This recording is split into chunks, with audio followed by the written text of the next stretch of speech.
Dear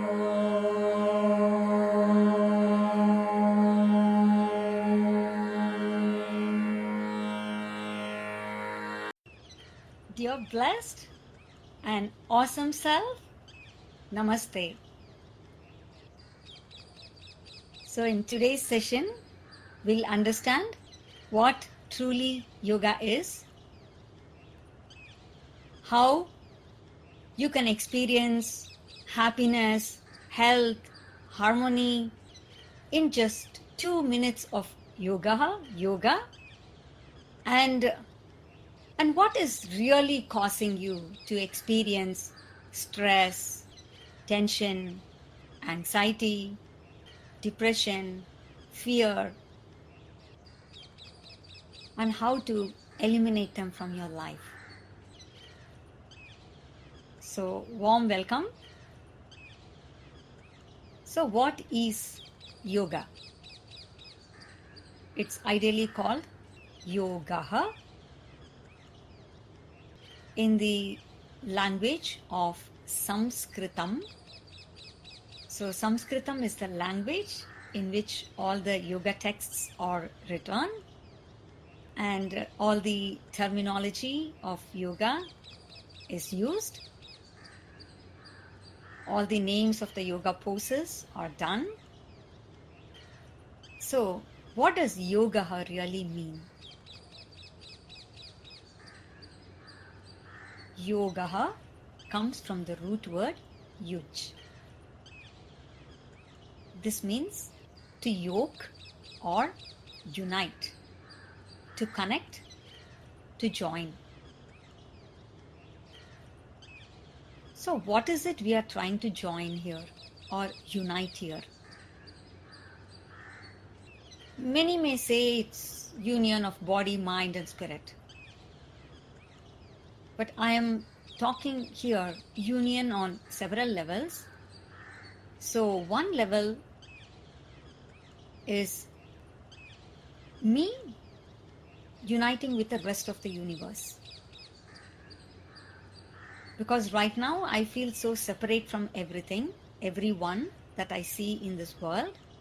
So when I feel just one with all of that, wherein I can see no difference between me and everything else, wherein I can see the commonality that is linking everything,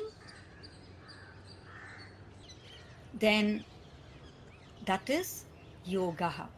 That is union. So one level of union is that. Then of course there is another level in which the little awareness, the consciousness, the true essence, my inner being, which is within me, which is helping me to function and be the way I am. When this merges with the cosmic energy, the cosmic self, the cosmic consciousness, so that is another level of union. Really, the union we saw earlier in this, they are not really separate.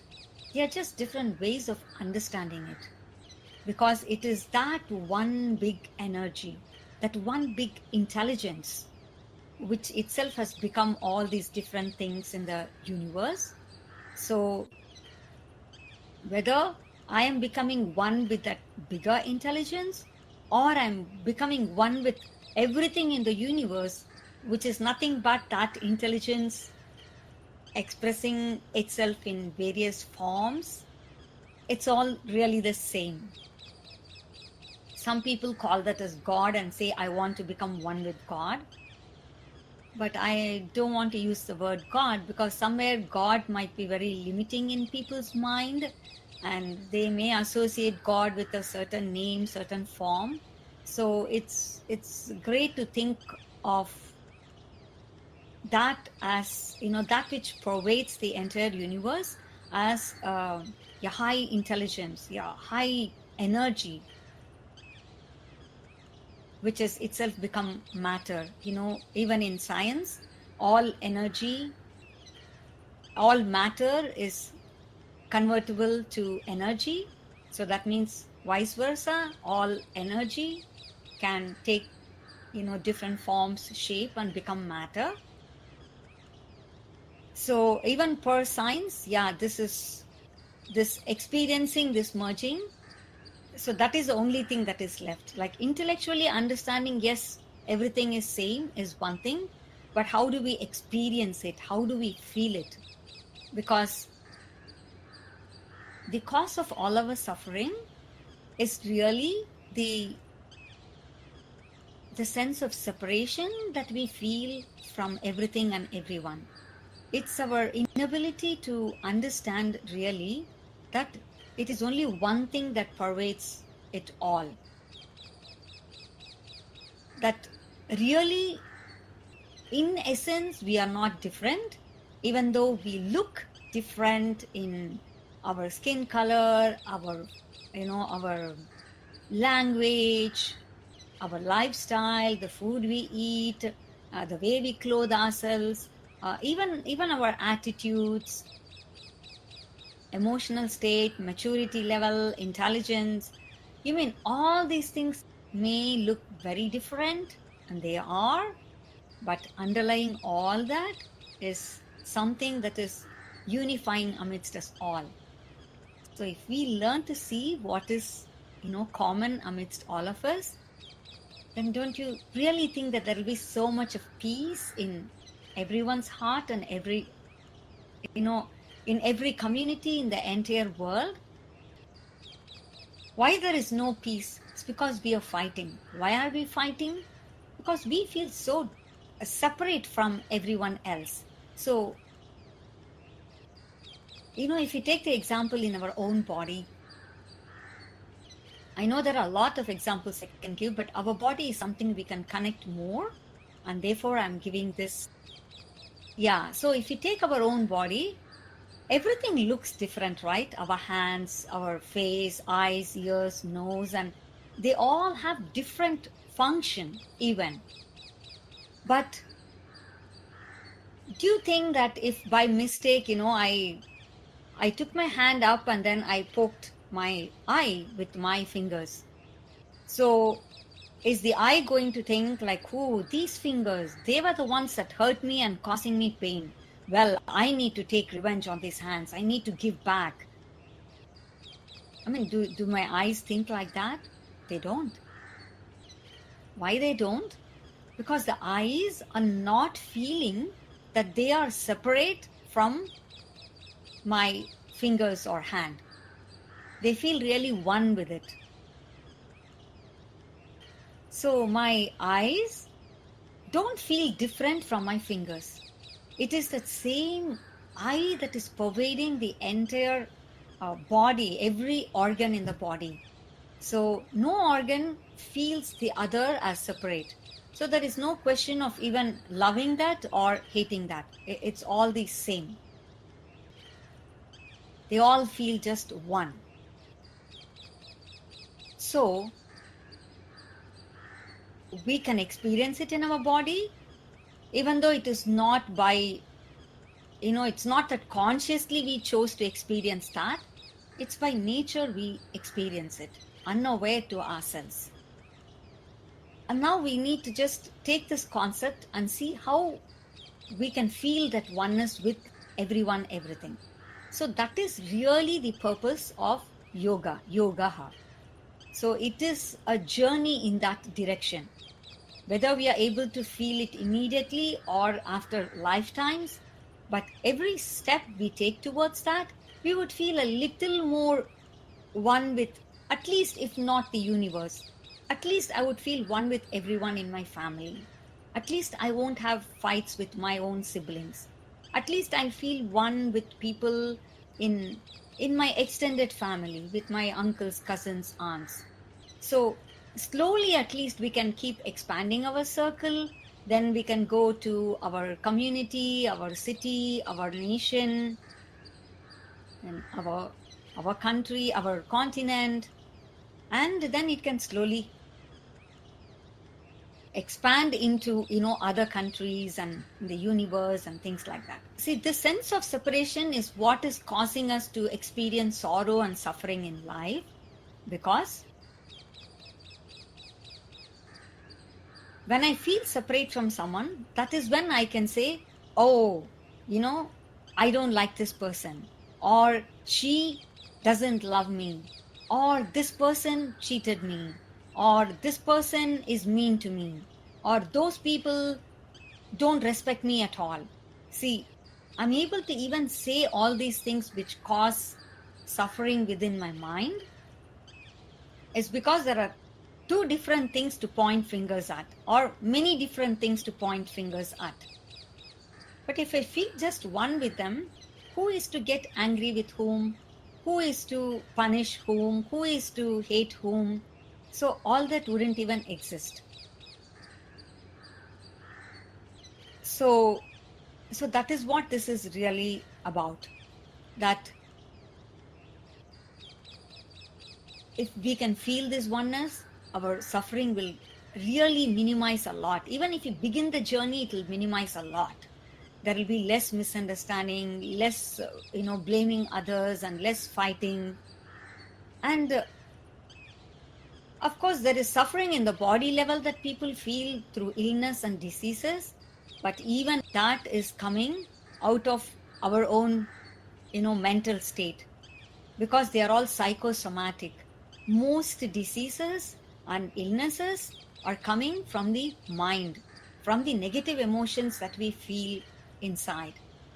Very few are just from the body itself, but a lot of it is coming. So if we can take care of this through the step we can take in the science of YogaH, then we'll be marching more towards, your well-being in the mind and in the body. Okay. So now, what is the root cause of all the tension, anxiety, depression, stress, all these things that we feel? What is the root cause?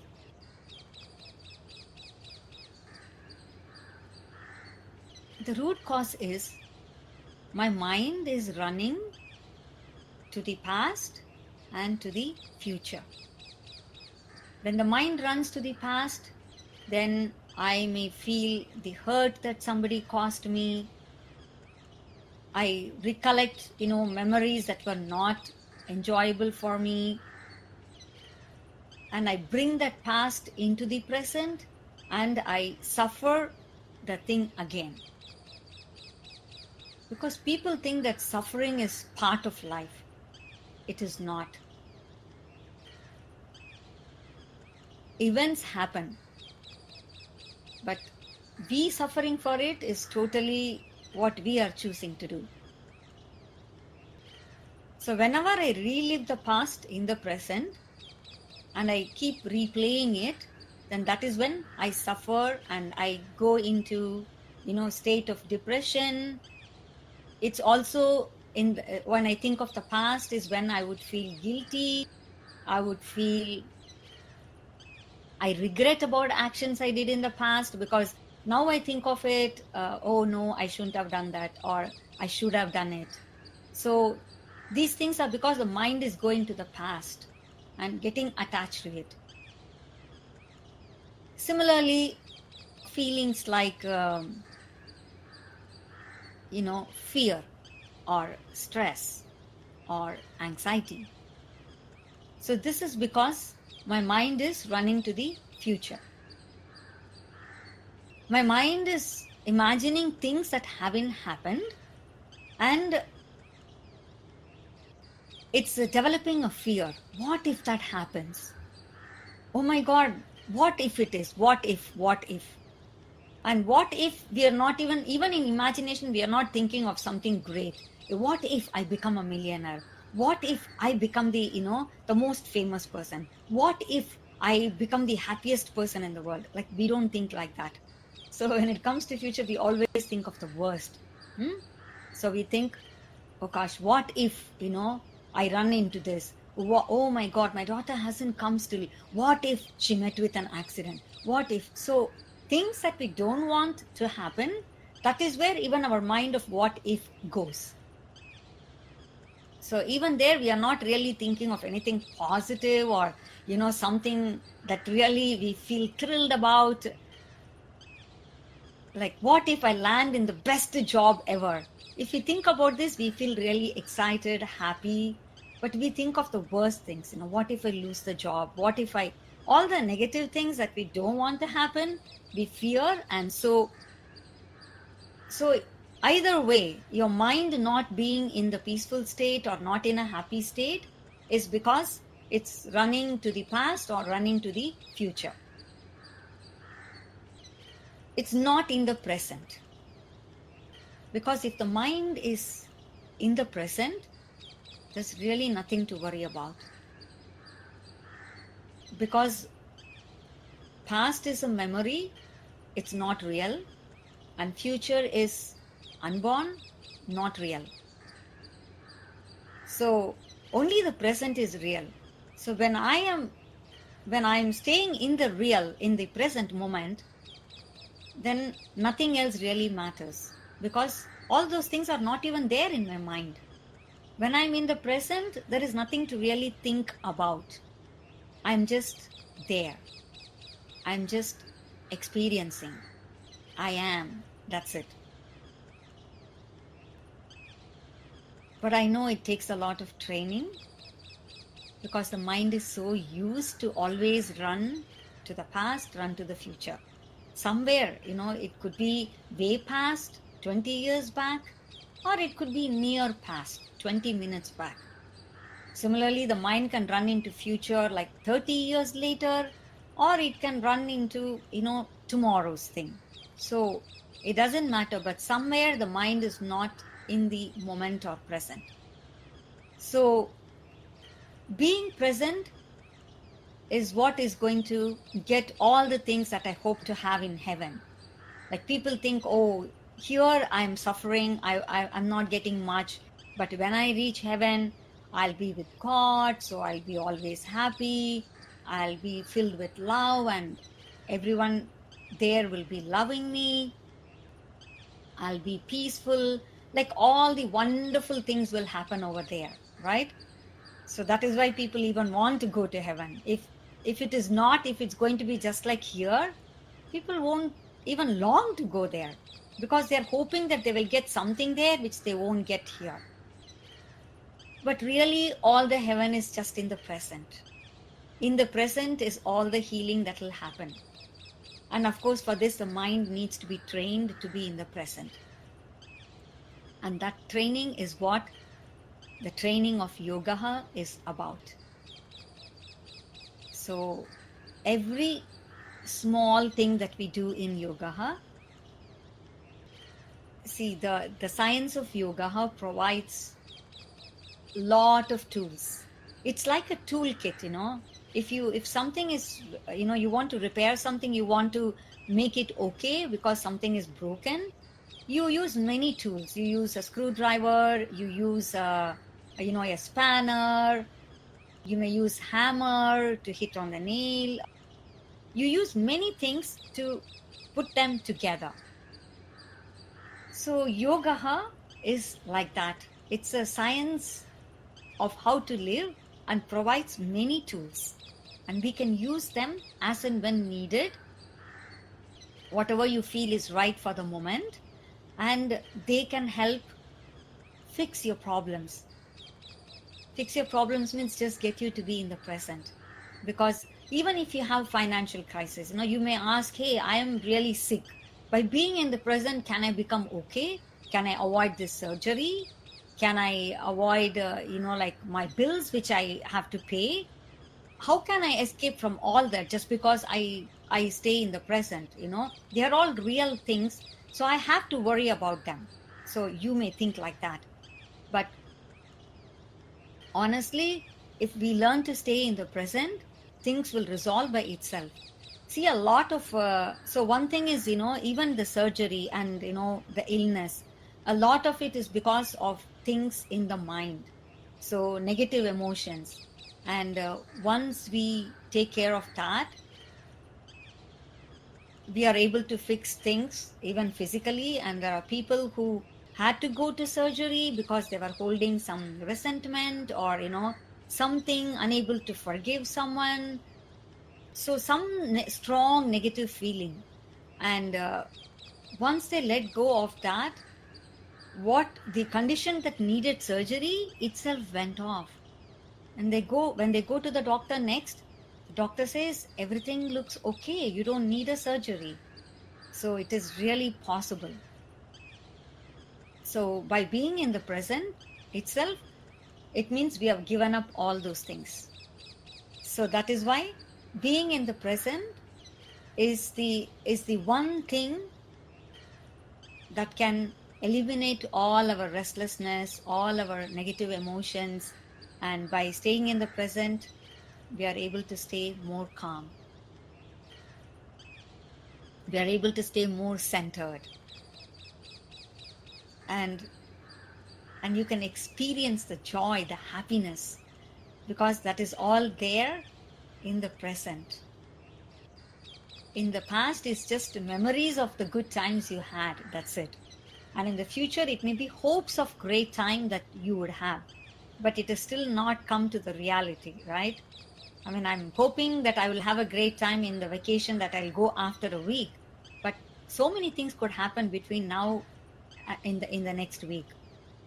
So the two things that we saw is, one, the really cause for all our suffering is our sense of separation that we feel from everyone else. So that is why we feel, so and so doesn't like me, or I don't like so and so, or these people, hate me, dislike me, they cheated me, they harmed me, like whatever, whatever we feel towards others. So it is because we feel separate from others. And we saw the example of how in our body we don't feel that separation, and every part in the body feels part of that one entity called me. And therefore they all work in synchro, they work in unison with each other, and they don't feel separate. And therefore no part is trying to be angry with the other part. And once when I was sitting in the car, and I wanted to roll the window up, and I didn't notice I had kept the fingers like this, and with the other hand I'm rolling it, and my finger, the window, the glass, it kept going, and then it got crushed. And I'm like unaware I am doing it. So my left hand got crushed over there. It smashed between the top car and the window, and it is my right hand that was doing it. So and then I realized, my God, it's hurting. Okay, then I unrolled it. But I thought, what was I thinking? Why did I do that? Why did I hurt my own self? Still, my left hand did not get angry with my right hand, right? Because it's, even though this is getting harmed by this, because the sense of separation is not there, they don't feel anger. So it is, and therefore there is no question of even forgiving. It's not even that, oh, my left hand, was forgiving to the right hand, and it said, oh, poor you didn't know what you were doing, so I forgive you. Because even to forgive, we have to feel separate from the other. Even though forgiving is better than having resentment and holding things, that it is somewhat healing. But even then, that I forgive someone because someone did this to me, like in that whole thing, I and someone are still there. But in this case, between my left hand and right hand, it was not even there. So we saw how we should learn to use the example of our own body, which is what is happening, how do they feel, how do I feel that one feeling amidst all, and slowly think that what it would be, that there is a possibility that I can feel that towards others. And we saw how we could progress also very slowly, from starting with just from first, like my family, at least my siblings, I should not feel that, I shouldn't feel anger, resentment, backbiting, like showing anger and having misunderstanding. I should start feeling that oneness, and then I can extend it to my extended family, to uncles, aunts, and then to, slowly to my city, my state, my country, and then to other countries. So it can go slowly like that. Then, and we saw that how YogaH, meaning union, is a path for breaking away this separation and feeling that oneness. Then secondly, we saw how the reason why there is so much of tension and restlessness and negative emotions that we have in the mind is because the mind is always running to the past or the future, and whenever it's holding on to any one of them, so that is where we feel all the emotions, which we can split into two: things that belong to past and things that belong to the future. All the regrets, guilt and resentment and depression and feeling upset and angry about what someone said or did, it all goes into me being attached to the past and bringing past to the present. And another set of negative emotions like stress, tension, fear, anxiety, not feeling confident to do something because, oh, what if I go there and mess up? What if I get on the stage and, like I just forget everything, like what if, and all the negative things of what if. So that is another thing, because I'm attaching myself to the future. I'm bringing the future to the present. So the solution is to learn to stay in the present. So again, the science of YogaH, it has got tools that can help us stay in the present. So this is what we saw. And so these tools are very simple tools. See, when we talk of yoga or YogaH as it's called in Sanskritam, we are not talking of fitness exercises that go in the name of yoga. I mean, in the name of yoga, because that's what people call it here. And so they think that if they do something with the body and some movement, then that is yoga. But YogaH is really the science of how to live, and therefore it encompasses a lot of things. So in life, fitness is not the only thing. And again, even in fitness, the yoga poses are different from fitness exercises. So yoga poses are done completely different. There is the ultimate goal is always kept in mind, that I need to feel united, I need to be in the present, and I'm using this body as a medium. So I need to be totally in the present as I do this. So you can't have something else going on when we do this. People try to put music and they do, yoga sessions. And of course, of late, people also do live music. It's become a big thing. Again, in a typical fitness thing in a gym, there's always, people listen to music, or they'll be even reading magazines and doing it. But yoga pose is very, with a very specific intention. It is designed to be very slow, to be always doing the movement accompanied with the in-breath and the out-breath. So every movement is synced with that. It's not simply about just breathe. That's what I've seen in many yoga sessions that people do. They simply say just breathe, but they are not even really telling you that, oh, as you lift this, you got to breathe. As you drop this, you got to stop. And you got to breathe out. As you do this, you got to breathe in. So it's not syncing with that. They end up being in the pose, but then being in the pose is really not called yoga pose. That is, even a statue is in a pose, but that is not the thing. So this is totally feeling live with your breath, because breath is the closest you can connect to for being in the present. And that is why in the science of YogaH, breath is more important than even doing a pose. And all these, tools and techniques take really under 2 minutes. And again, these days, even yoga poses are taught in a way that they are not units of 2 minutes. They make one long session where you keep on transitioning from one to the other, and therefore you only can do it if someone guides you to do for that one long hour or 45 minutes or whatever the duration is. You are not feeling empowered to, take one small bit and do on your own.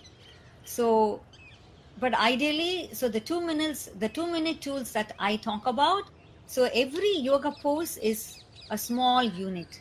So you start from a pose, you do the pose, you then relax. So it's a complete unit by itself, with the starting, with the doing, and with the ending.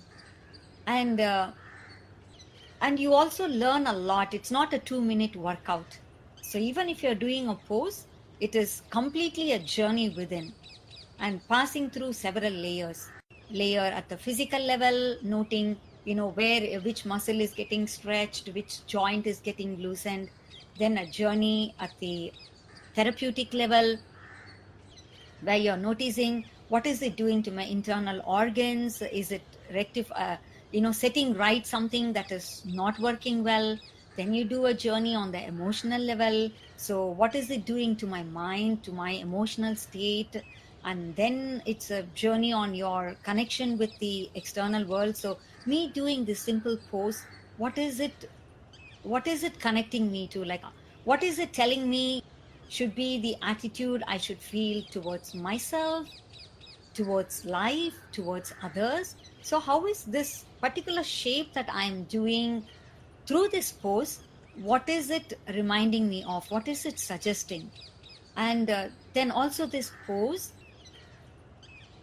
does it show in any way my interconnection with the objects and things outside?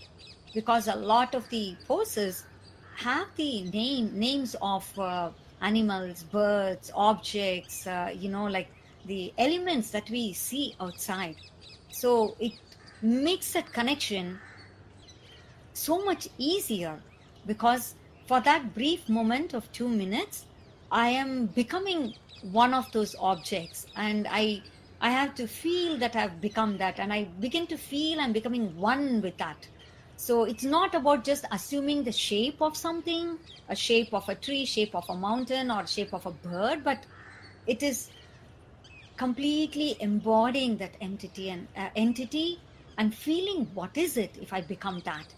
So that is how, when we understand that 2 minutes in all these levels, then a huge transformation is possible. So that is the way I teach, even in my classes, even if I'm teaching only yoga poses, because we have the understanding that this pose has to ultimately lead to that union, that me being one with everything, because in that grand union is when all suffering ends, all unhappiness ends. And then, irrespective of what is happening outside, I can feel complete joy within me. It doesn't matter if things I anticipated happen, they didn't happen. Oh, I was just expecting I would surely be chosen for this, and now I get this letter that I am not. Oh gosh, I'm totally shattered. So none of those will happen, right? Okay, fine, great. Oh, it didn't happen. Oh, I wonder what other great opportunity is going to come. So this is like, you can take it cool. It's not going to ruin your happiness. Your happiness is not dependent on this event, on this person, on this object, on this on these other things. It's not because I didn't get this new car I thought I would get, or I didn't get that house. Like, they're all there. Okay, they give some comforts, but that's about it. They give some pleasure, but we are really talking in YogaH about that happiness which can go even beyond all this. Like, no one can take it away from me. It's my birthright. I will feel it whether you know I get these things, whether these people are loving to me, whether they discard me and think like I'm a trash. I don't care. Like, those things, I will not let those things ruin my happiness. So it's taking complete mastery and control of your inner peace and happiness, and not letting it, not giving it to others. So this yoga, these tools give that power to me. It makes me empowered like that, because it's not by simply thinking I want to be like that I can. Because we humans, we are slaves of habit. So we need to train ourselves. Otherwise, it just wouldn't come. I may tell myself 100 times, oh, I shouldn't get angry, I shouldn't get angry. But Suddenly when somebody does this and I feel really hurt, I just feel that that whole anger filling my heart, and it's like, ooh, this person. So it would come, and therefore it understanding intellectually is one thing, like that I shouldn't, but for it to translate into our living experience, we need to do some work, that inner work. So that is what different tools of yoga help. And so learning how to breathe right, and applying it in our daily life, like taking a moment to, not a moment, let me say like half a minute or 1 minute, to focus on the breath, and like not focus on anything else but just the breath, not even any body movement. And if I can do that in moments I feel stressed, tensed, and just going in sync with the breath, like that is a big antidote for so many negativities that we experience. So that is one tool. And of course you need to learn how to breathe right and get a little bit of training. So, and then it becomes your own, that you can use anytime. Similarly, learn a few poses, nothing fancy, nothing difficult. You don't need to go for like, like 1 year to some yoga session and try to do multi different poses. Learning 4 or 5, but in a very deep way, feeling so connected to them, so intimate with them, that you can really do so many journeys in the 2 minutes. Then your 1 minute of the breathing practice, 2 minutes of this can entirely transform your life. And then there are so many other tools that yoga offers, like affirmations, simple chanting. It can be even in English, it can be in the ancient language of Sanskritam, it doesn't matter. But 2 minutes, it helps to gather all that scattered thoughts into one single thought, that you can just get it and you become refocused, you become centered, and immediately whatever was disturbing you, you are able to heal back. So they are all tools. 2 minutes of like staying still, stillness, meditation, focusing, just getting that is. So all these things are very very powerful tools, but they take very less time.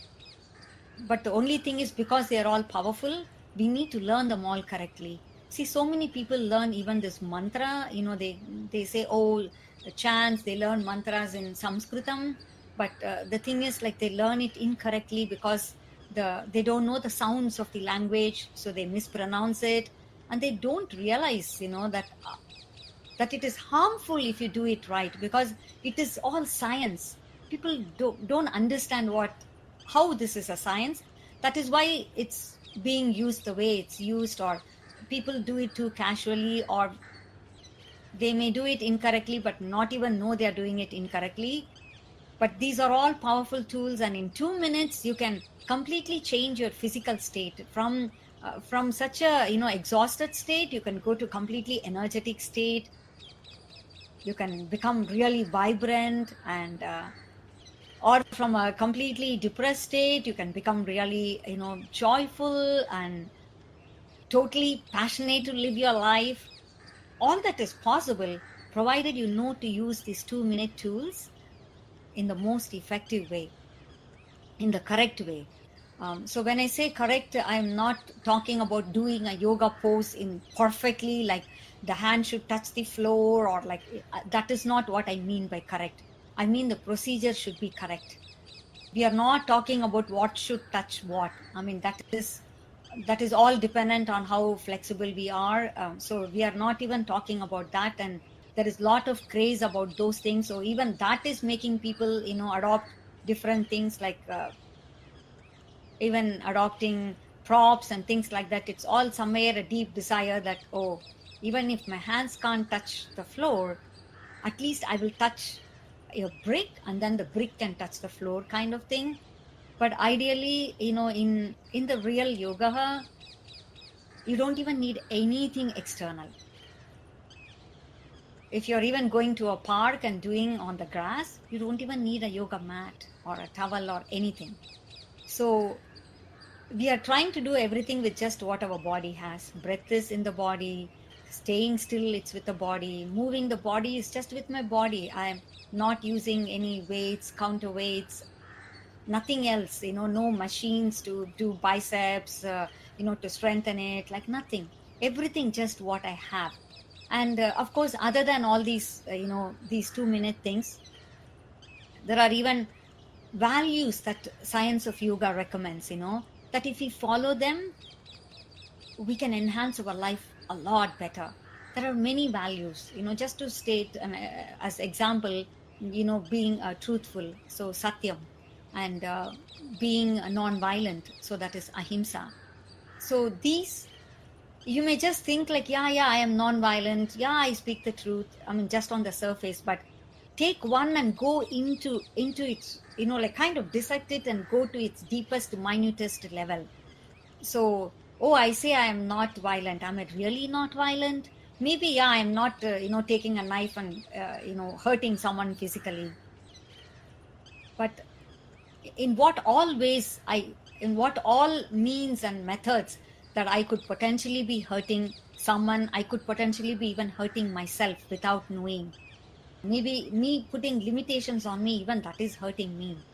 Me saying that I can't do something, like I'm incapable of doing something, and restricting me, holding me back, me getting stuck, even that is a violence to myself, because it's all in my hands. And me not feeling empowered and not taking steps to feel empowered, even that, if I keep analyzing, I would not even know that I am violent to myself in so many ways. So just even taking that one value and trying to implement a little bit, taking baby steps, and knowing like in what all ways could I be, hurting someone else, hurting something else, hurting myself, and touching so many layers in that. It opens a whole world for us to live our best possible life, to live our real happy life.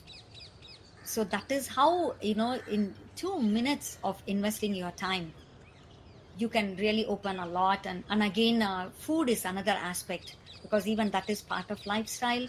So how can we choose the foods that can help me naturally to not just being healthy in the body, but to be calm in the mind? So how can I choose foods that won't be violent to my mind also, not violent to my body, not violent to my mind? So there are so many aspects that the science of yoga recommends. And even if you take small little steps, it may look like, oh my God, there are so many, how can I do that? They just look so many, but it's not that you don't have to even do all of them at a time. It's not even that you have to know a lot in each of them. Knowing a few things and taking small steps as time permits, just learning a few, get trained in a few. Even that can drastically change the quality of your life, because happiness is our birthright. We cannot let anything ruin it, and it is in our hands to take every step to establish ourselves in that. So I would love to be of some assistance to you in this process. And if you look in the description of this video, I have given a link. So that is yogaforhappiness.com/dreamlife. So it is just it's a quiz. It has got several questions. And maybe you're not going through any challenge in your life or not a problem, but maybe you just feel you can do something better in some aspects of your life. So you can choose the questions and, answer them, whatever feels relevant to you. And I would love to have, like a free consultation, like just to tell you what your next steps could be. It is not that I'm asking you to sign up for anything, but it is just I would be telling you, hey, you can do these things. I saw you had mentioned these things. So in my opinion, these are the next steps that could really help you. And I mean, I can even say what in the science of yoga could actually help you achieve that. And then you can choose what you want to do, whether you want to work digitally. There are some tools. So or knowing that you can just implement them on your own also. So it's all there, it's up to you. But I'll be really happy to do that for you, because I feel it's a gift I can give on this International Yoga Day. Not only just some education and tools for you, like, just open your mind up to the possibilities that the science of yoga can provide to us, because we are all, like, made to think one way, that this is what yoga is. So everywhere you see International Yoga Day, everyone comes with a mat and people make them do a lot of poses. And so it has almost become synonymous with, if you do poses, then it means you are doing yoga. But I wanted to take this opportunity to share a lot more things that you can do even without using your yoga pose, without doing a single body movement, but all the other aspects of yoga that are there at your, they are there to serve you if you're willing to take them. So I really, really thank you for being here, and please try to fill that questionnaire up. It will just help you get clarity on your own life as to what really you want to do. Do you have really any concerns? Do you have any goals and dreams that you feel you could just, reach? And so it will give clarity to you, and it will give me an opportunity to know a little bit about your life, and just make it, a little more enhanced, little more enriching. So that is it, because it's all a work in progress. Like, I'm also working on my life on so many aspects. So it is like that. And I look forward to connecting with you. Thank you so much for, taking the time to be with me. Namaste.